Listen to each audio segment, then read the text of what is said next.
안녕하십니까. 안보채널입니다. 트럼프 행정부는 지난 12일 미국의 인도태평양 전략문서를 공개했습니다. 그 내용을 자세히 보면 인도태평양 지역에서 미일 동맹을 더욱 중요시하고 일본을 인도태평양 안보의 중심축으로 하는 것을 강조했습니다. 상대적으로 한미동맹의 약화가 매우 우려되는 부분입니다. 트럼프 행정부가 공개한 인도태평양 전략문서에는 미국은 인도태평양 지역에서 핵심 국가안보 도전 요소 3개를 지정하고 그중 북한을 하나의 위협으로 규정했습니다. 하지만 이번 문서 내용의 대부분은 중국 위협 대응이었습니다. 이를 보면 미국은 최우선적으로 중국 위협에 대응하겠다는 입장을 유지한 것으로 보입니다. 또한 일본, 호주, 인도 등 4개국 안보 전략으로 대응하겠다며 일본이 인도태평양 지역에서 통합과 기술 진보의 중심축이 될 수 있도록 힘을 실어줄 것이라고 강조했습니다. 미일 동맹을 중시했던 트럼프 행정부의 입장이 바이든 행정부가 출범하더라도 바뀌지 않을 것 같습니다.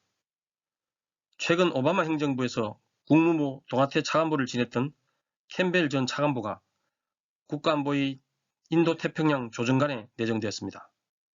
캠벨은 12일 기고문에서 중국의 부상을 견제하고 지역 균형을 맞추기 위해 동맹국들과 협력이 우선되어야 한다는 입장을 표명했습니다.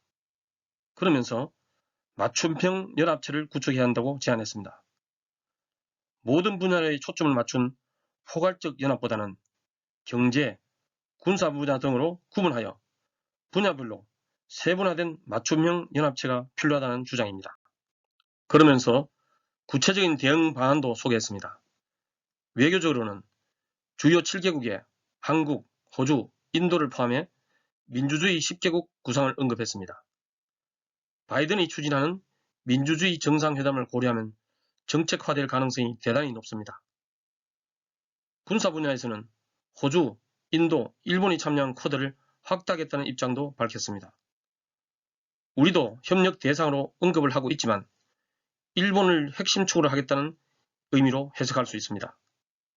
최근 일본과 연합훈련 규모, 지역이 확대되고 있는 것도 이런 미국의 입장이 반영된 것으로 보입니다.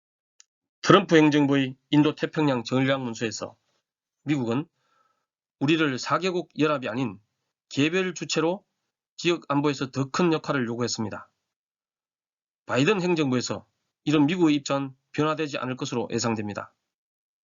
따라서 미국이 추진하는 민주, 인권에 관련된 연합체에는 적극 참여할 필요가 있을 것입니다. 경제, 군사 분야 연합체 참여는 북한에 대응할 수 있는 측면을 고려하여 선택적 참여를 고려할 필요가 있겠습니다. 한미 동맹 간에는 이견을 최소화해야 합니다. 최근 전작권 전환, 주한미군 훈련 등에 대해 이견이 있는 것으로 보도되고 있습니다. 항상 의견의 일치를 할 수는 없지만 이견이 있다는 점이 공개되어 부각되는 것은 최소화해야 합니다. 감사합니다.